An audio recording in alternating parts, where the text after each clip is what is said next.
Hello, I'm Mr. Pleasant Books. For this book talk, we'll be discussing The Shadow Rising, the fourth book in the Wheel of Time series by Robert Jordan. This is probably, I would say, my favorite book of the series. It's tied with The Eye of the World. Sometimes The Eye of the World is my favorite, but usually The Shadow Rising is my favorite. There's just so much information put into this book, so many things are taught and shown, and it's just incredible to read this book. We get to learn more about the Aiel. We get to see Nyneave and Elyane being off on their own with Tom and Julian helping them to fight the Black Ajah. We get to see Perrin and Loyal actually fighting off Trollocs and saving the two rivers and just doing so much stuff. This book is just packed with world building, history, and just character development. That's probably why it's usually my number one favorite book of the series. Out of the 14, 15 if you include the New Beginning books, Shadow Rising is probably my favorite. And please read this series. It is amazing. Alright, just letting you know from here forward, there will be spoilers.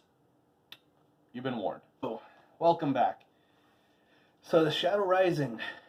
Wow, there is so much to talk about with this book. I honestly think I should make 2 videos about it, and maybe I will make another one someday, just so I can really discuss it with people. But we'll start right off the bat, Bubble of Evil. Now this sounds kind of terrifying, because an axe comes alive and tries to kill Perrin. Matt's playing cards come alive and attack him, and that would be more frightening to me than my axe coming alive, just because it's playing cards, these little tiny things that grow and become more.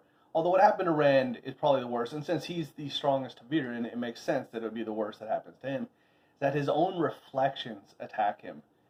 And when he's drawing them into himself, they pop and he gets energy, and man.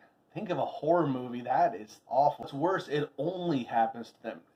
Other people see it happen to Perrin and Matt and Rand, but they just see it happening. They have no idea what's happening. And they have no idea why this weird, bizarre thing is happening to somebody that they're around. And that would be kind of freaky and weird too, but not as bad as it actually happening to you.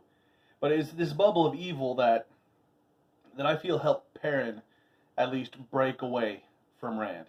And yes, he has Aiel, and yes, he loves the two rivers and only wants to be a blacksmith far more than Rand wants to be a shepherd, or Matt.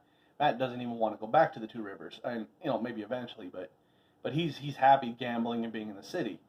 But I believe it was this that truly helped Perrin break that tie that's between the ta'veren, and it allows him to go off and fight the Trollocs with Loyal and Gaul and Chad and Bane, some Aiel that travel with him through the ways to get to the two rivers, because that's the fastest way to get there when they find out that the Children of Light are attacking their town, are claiming to look for the Dark Friends, one with golden eyes like Perrin has. And it's just that strength of the evil, that worry that something's going to happen to Feli if he stays there, that makes him leave. And he does go on. He has a heck of a time once he gets to the two rivers. And they close the way gate and lock it, but they don't block it off completely. So that allows Trollocs and Mithril to keep coming through. He finds out that Lord Luke is there, as well as the Children of the Light. And he doesn't trust Lord Luke because he doesn't smell human. Which is which we find out later, is because Lord Luke is basically two people in one. And he's the Slayer in the dreams, and he's Lord Luke in the real world. And he even says that they look different. One looks like Land, one looks kind of like Rand. So it's two different people that have two different scents. But he ends up marrying Feli, which, honestly, you gotta say, about time. He's loved her almost since he first saw her. And he's wanted to be with her and wanted her to be happy. So it's about time that he married this woman who makes him feel like alive, makes him feel like everything can be all right, everything can work out. They raise the banner of Manetheren, and it turns out, like, when they're fighting the Trollocs, the same thing that almost happened at Manetheren. The women and children come up to fight and help as well. In this book, we also get to see Min. She heads to the White Tower, gets stuck there. She sees bad things happening to all Aes Sedai, like a battle happens, which turns out to be Suwain Sanaj, the Armelin getting deposed, and Elyane becoming the new Armelin, while Suwain is stilled, Leanne is stilled. Min gets him out, but only with the help of Gawain, who was the one who made sure Suwain stayed stilled, stayed a prisoner, couldn't escape, because he killed and fought all of the people who were trying to keep the tower whole, keep the tower right, and not allow Elyane, that horrible woman, to gain power. And this also, which leads to Logain being found. I mean, he escapes, Min and them find him, which, Min sees glory around him, so he's not done for yet, and he seems to be a little happier than he was the first time Min saw him. So I'm hoping Logain gets to do a lot of cool stuff in the upcoming books, because even in the first book, he just seemed like he would be a cool guy. So I'm hoping that he gets more going forward from here. We have Nyneave and Elyane head to Tanchico with Tom and Julian. And in this book, they're still hunting the Black Ajah, who, when we learn a little more about them, I know they're evil, the Dark Friends, but man, Robert Jordan really does describe them well as just being hateful people that you want to hate even, just because they're bad folk. They're willing to kill and murder and everything, but he gets the details of why you should hate them. Like that one woman who makes the Panarch sing those dirty songs and beats her and hurts her and tortures her just because she can, just because she finds it fun. And you despise that type. You despise that woman because she deserves to be despised.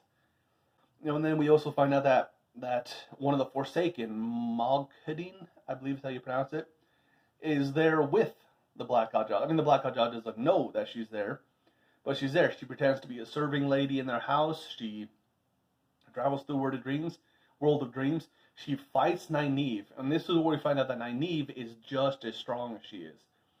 Which to me brings up the question of, they always say that the 13 Forsaken were 13 of the most powerful Aes Sedai during the Age of Legends. You gotta wonder if that is what they say now. And maybe back during the Age of Legends, people didn't say that. I mean, yes, Isham, Aiel, and Lanfear definitely very powerful. But it sounds like the rest of them were middling level, middling power. But just compared to 3,000 years later with the Aes Sedai as they are now, they seem superhuman and super abilities. And so you gotta wonder if it was just those 3,000 years that made them become the 13 most powerful Aes Sedai of the Age of Legends, instead of just 13 Dark Friends or Aes Sedai who went over to the Dark. That's definitely something that can change over 3,000 years, especially with Ashamael being free. He probably helped change that opinion of the Forsaken so that people would be even more scared of them when they finally broke free of the Dark One's prison. And because if Nyneave can hold them, and she's only been described as the most powerful in the last 1,000 years, not even the most powerful since the Age of Legends, just the most powerful in the last 3,000 years. Or in the last 1,000 years. So you really got to wonder if just how strong the Forsaken are, because Asmodin, he seems like a pushover, and the only reason he seemed like he had anything is because he could hide. But once he and Rand fight, yeah, he just seems like a pushover. But getting back on topic, the Nyneave and Elyane go to Tanchico, one, to hunt the Black Ajah, but also to find out why they're there. Because they had the rumor that there was something they were searching for that could hurt Rand. They find out it's a male Adam. I'm going to call him Adams. Male Adams. which is the bracelet that connects to the necklace to control people. Moghedin tells them that it doesn't work very well unless you really trust two women to control the man. But even the taint will come through on that, so it'll drive everybody insane eventually. So it's kind of like, what's the point of having it anyway? But they also find one of the seals, one of the 7 seals to the Dark One's prison there. So there's 2 things that came from them going to Tenchico. So it ended up being a really good idea that they followed that lead. And then Rand and Mat, and Egwene and Moraine and Lan and Ruark and all of them decide to head into the Aiel Waste, where they go to Ruidin, because that's where Rand has been reading the prophecies of the dragon and prophecies and been listening to the prophecies of the Karn from the Aiel, and decides that's where I need to go next. That's what I need to do next, to stay ahead of everybody. He's very obsessed about moving quickly to, I guess, trick everybody or make them have to fight him rather than him fight them. Which, 6 of one, 6 of the other. You got to do what you got to do. And anyways, he gets to Ruidin. Mat goes with him down in there. Rand gets to go through the glass column, which comes to one of my favorite pieces of literature, which is this when he's going through the glass column and he's seeing backwards through the history of the Aiel, finding out that they used to follow the way of the leaf, that they used to serve the Forsaken and Lews Therin, about everything that they went through during the breaking of the world. I love that piece of the history. I'm so glad Robert Jordan put it in there, because people always want to find out about the history of the things that happened a long time ago. I think Robert Jordan did a really good job with having him go through that glass columns. Mat, he goes through the red door in Tyr, gets more than 3 answers because he refuses to leave because he doesn't like the answers that they give him. And so when he gets to Ruidin with Rand, and Rand's going through the glass column, he sees another door that looks similar to the one in Tyr and goes through that as well. Only finds out that these guys, they don't answer questions, they give you stuff. But if you don't have a price set, they're going to take as much as they can and end up hanging him. And Rand comes out in time, saves him, takes the noose off, pumps the air back into him, and Mat comes to life, and now he can speak the old tongue. His head is full of many battles.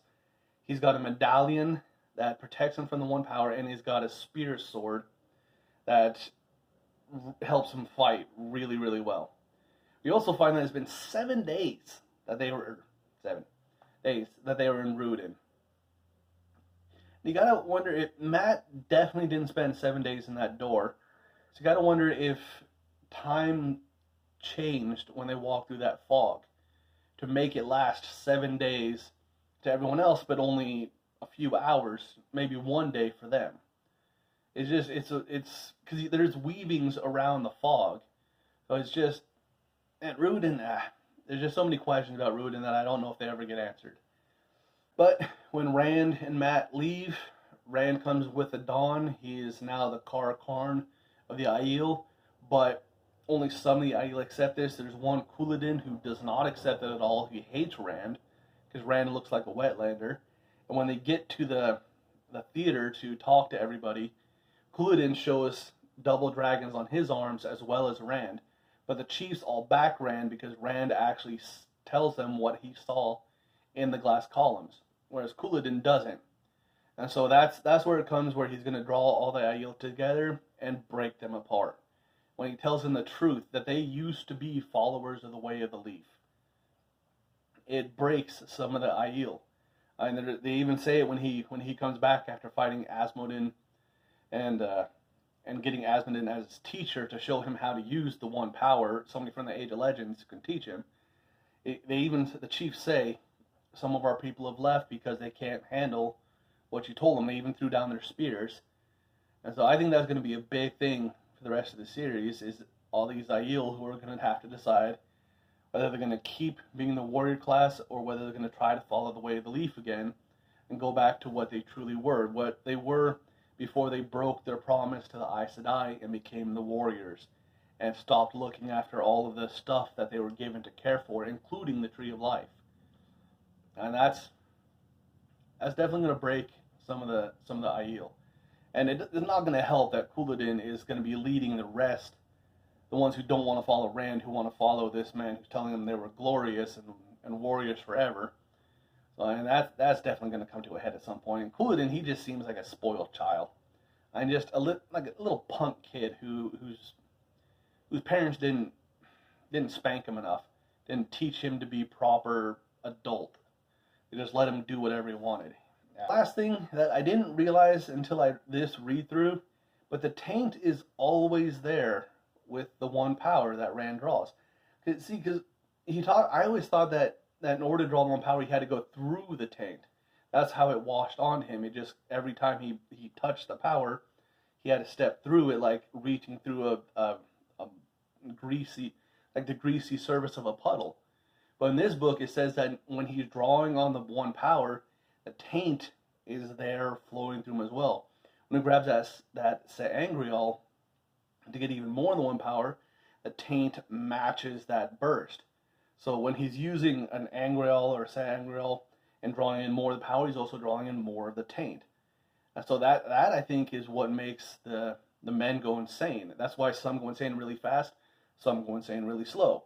It depends on how often they're touching the one power, because it feels like life. So I have a feeling those who go insane fast are addicts. They get addicted to that wonderful feeling of the one power and ignore the dirty, nasty, disgusting part, like any drug addict. Like, yeah, this stuff is killing me and it's hurting me, but oh, it feels so good. So I think that's why there's such a difference between how fast some people go insane and how fast others don't. But again, that's just my opinion. Just something I thought of as I was reading through this time. Well, that's it for me. Hope you enjoy this. Maybe you learned something new. Maybe you didn't. Please keep coming back. Thanks for listening. Hope you enjoyed. Talk to you later.